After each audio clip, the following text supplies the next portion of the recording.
Up next, the Cannabis Reporter Radio Show with Snowden Bishop. After this message. Evergreen's calling. Let's face it, indoor agriculture consumes massive amounts of energy.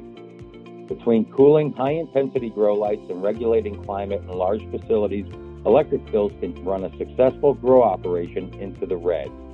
If this sounds familiar, I can tell you that you need a powerful climate control system that won't drain your green. I'm Eric Riccardi with Blue Mountain Energy.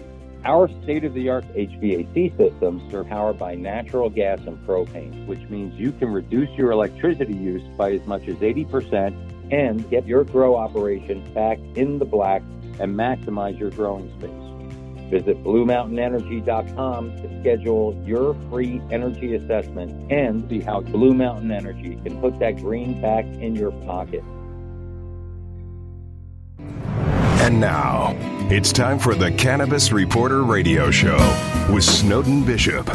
Listen in as Snowden interviews cannabis industry pioneers, marijuana experts, policymakers, medical practitioners, patients, and other amazing individuals with compelling stories to share. It all happens right now. Here's the Cannabis Reporter, Snowden Bishop. Hi, and welcome back to the Cannabis Reporter Radio Show. I'm Snowden Bishop, and I'm happy you could join us. Since this is the first show of the new year, I wanted to wish you all a happy 2020. With all of the controversial political news dominating headlines lately, some momentous developments in the realm of cannabis policy have gone largely underreported. Several bills, like the Safe Banking Act and the States Act, have passed Congress and are awaiting action in the Senate. And probably the most sweeping legalization measure has received a thumbs up from the Judiciary Committee and is likely to reach the House for a vote early this year. While these measures signal that federal reform is closer than it's ever been, we aren't entirely out of the woods. Despite the decades of relentless activism, the stigma of prohibition still looms large over some lawmakers who have yet to be convinced that legalization would be good for the country. So it was a major setback when news broke about the fatal lung injuries caused by vaping last year. The crisis invited more consternation of skeptics and left room for doubt about whether or not cannabis is safe for public consumption. To be clear, cannabis in its purest form is not the culprit. It's not a lethal substance. The CDC pointed to vitamin E oil, which is generally recognized as safe, but when it's heated to the point of vapor, it actually transforms into a substance called vitamin E acetate, which is lethal when inhaled. But if a seemingly innocuous substance like vitamin E oil can become poisonous when it's heated in a vape cartridge, that raises other questions. Especially when you're talking about illicit products that haven't been tested for toxic substances that can actually transform into hydrogen cyanide when vaporized, like pesticides, for example. It drives home the importance of regulation, and not just for the cannabis industry, but for other sectors as well. Unlike pharmaceuticals, the cannabis industry has been subjected to a lot of scrutiny, and stakeholders have had to earn the trust of consumers and lawmakers alike. As a matter of self-preservation, most cannabis producers are vigilant about lab testing and go out of their way to ensure their products meet high purity standards. And when you consider how much effort went into building public trust, it would seem like a betrayal to the entire industry for any one producer to allow contaminated products to escape into the market. Unlike conventional medicine, cannabis isn't prescribed by doctors, so patients have to rely upon the transparency and goodwill of producers, providing them with the assurances that the medicine meant to save their lives isn't going to kill them.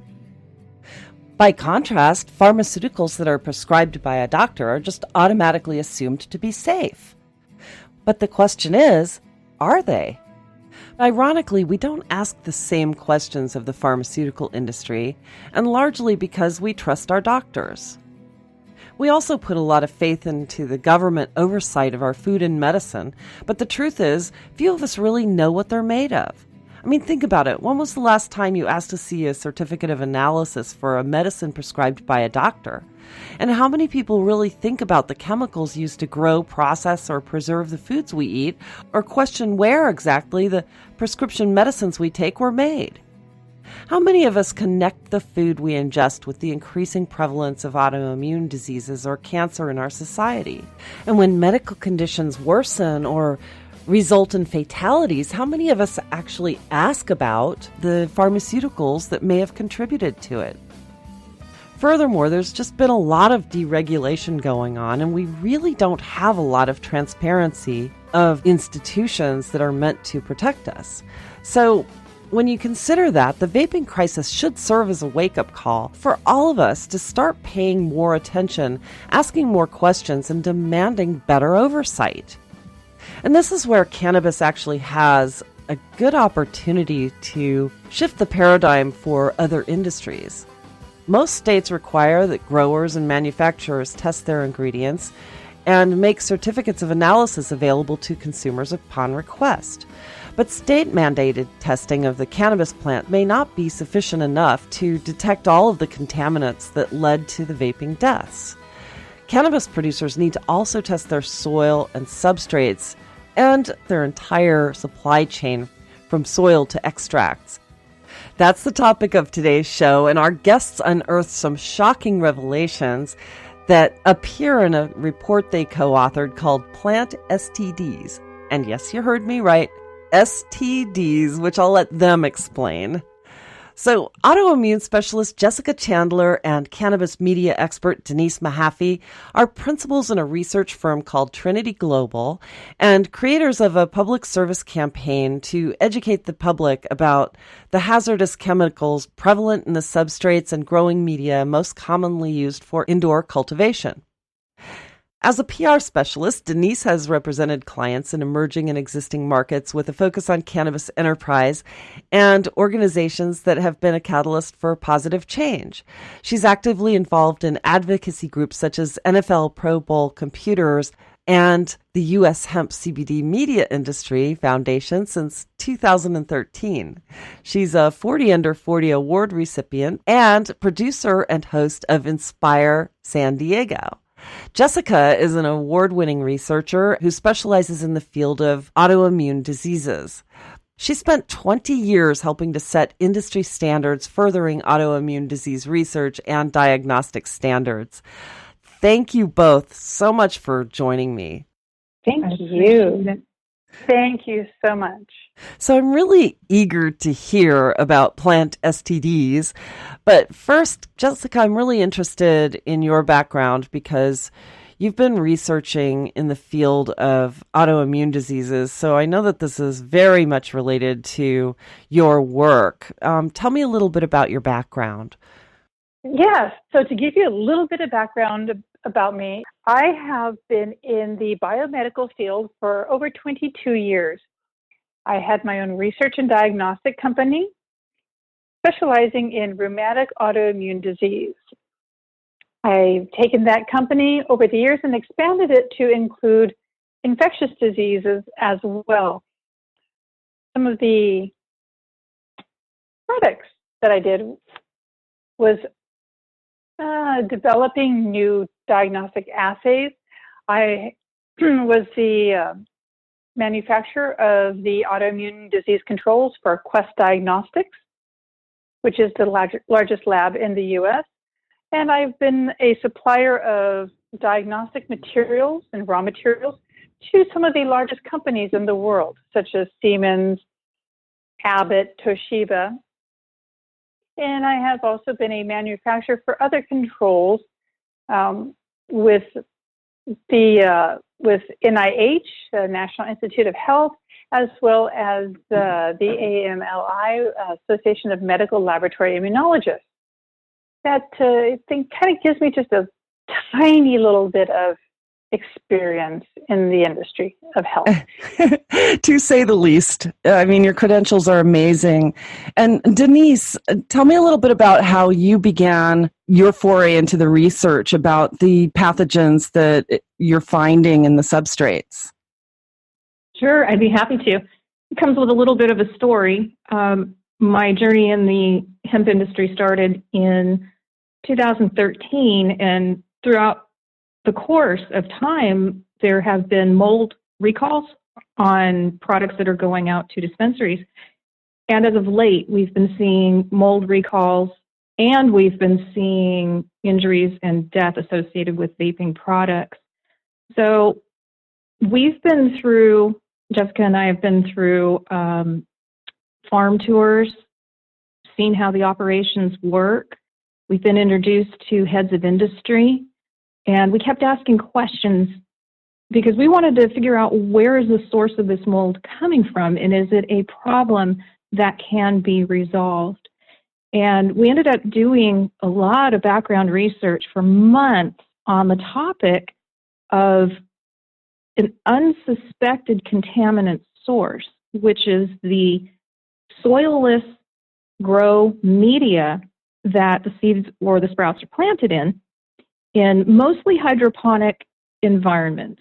And that is called coconut substrate.